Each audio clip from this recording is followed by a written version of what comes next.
السلام علیکم ورحمۃ اللہ وبرکاتہ۔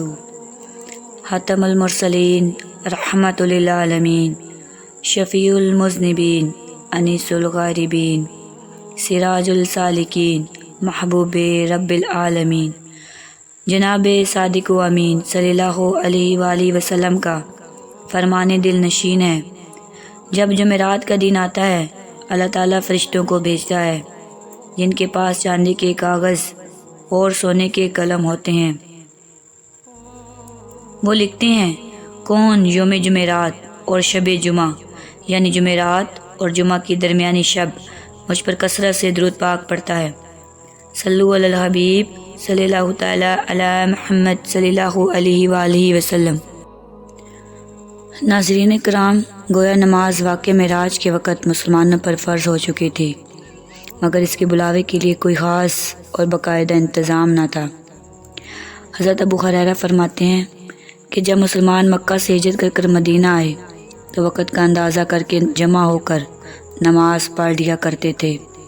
ایک دن مسلمانوں نے مشورہ کیا کہ اطلاع نماز کے لیے عیسائیوں کی طرح ناقوس بجا لیا کریں یا یہودیوں کی طرح نرسنگا بجا لیا کریں، تو سیدنا عمر نے مشورہ دیا کہ ایک آدمی کو مقرر کر دیا جائے جو لوگوں کو نماز کے لیے مطلع کر دیا کرے۔ اس طرح آپ صلی اللہ علیہ وآلہ وسلم نے فرمایا، اے بلال اٹھو اور نماز کے لیے اعلان کر دو۔ اس طرح پہلی مرتبہ اذان حضرت بلال نے دی اور یوں اسلام کے پہلے مؤذن ہونے کا شرف حاصل کیا۔ ناظرین کرام، اذان کا ادب یہ ہے کہ جب اذان ہو رہی ہو تو ہمیں خاموش ہو جانا چاہیے، یعنی جو الفاظ مؤذن کہتا جائے وہ سننے والے کو بھی کہنے چاہیے، مگر بدقسمتی سے ہم ایسا نہیں کرتے۔ ہم نہ صرف اذان کے وقت اپنے معمولاتی زندگی میں مصروف رہتے ہیں بلکہ اذان کا جواب بھی نہیں دیتے۔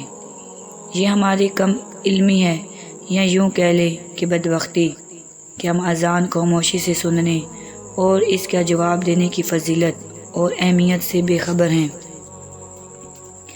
حضرت سیدنا ابو ہریرہ سے روایت ہے کہ ایک صاحب جن کا بظاہر کوئی بہت بڑا نیک عمل نہ تھا وہ فوت ہو گئے، تو رسول صلی اللہ علیہ وآلہ وسلم نے صحابہ کرام علیہ رضوان کی موجودگی میں فرمایا، کیا تمہیں معلوم ہے کہ اللہ تعالیٰ نے اسے جنت میں داخل کر دیا ہے؟ اس پر لوگ حیران ہوئے کیونکہ بظاہر ان کا کوئی بڑا عمل نہ تھا۔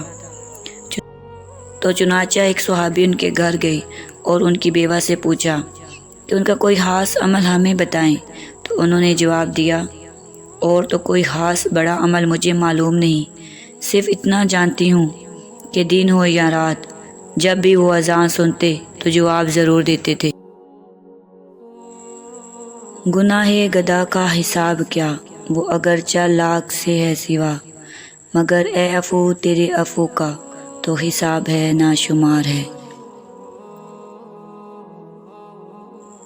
ناظرین کرام، نماز فجر کی اذان سب سے پہلے انڈونیشیا سے شروع ہوتی ہے، اس کے بعد سماٹر، Malaysia, Dhaka, Sri Lanka, India, Pakistan, Muscat, سعودی عرب، کویت، دبئی، یمن، عراق، ایران، استنبول، طرابلس، لیبیا اور امریکہ تک مسلسل 9 گھنٹے فجر کی اذان ہوتی ہوئی واپس انڈونیشیا میں پہنچتی ہے، جہاں نماز ظہر کا وقت شروع ہو جاتا ہے۔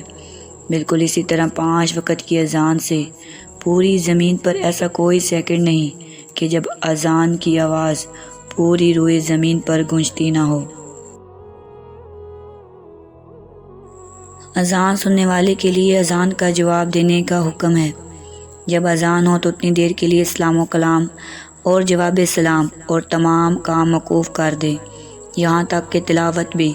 اذان کو غور سے سنیے اور جواب دیجیے۔ اذان کے دوران چلنا پھرنا، برتن، گلاس وغیرہ کوئی چیز اٹھانا، کھانا وغیرہ رکھنا، چھوٹے بچوں سے کھیلنا، اشاروں میں گفتگو کرنا وغیرہ سب کچھ ختم کر دینا ہی مناسب ہے۔ جو اذان کے وقت باتوں میں مشغول رہے اس پر معاذ اللہ برا خاتمہ ہونے کا خوف ہے۔ اگر ایک ساتھ کئی مسجدوں میں اذان شروع ہو جائے تو جو سب سے پہلی اذان شروع ہو اس کا جواب دینا ہی سب سے بہتر ہے۔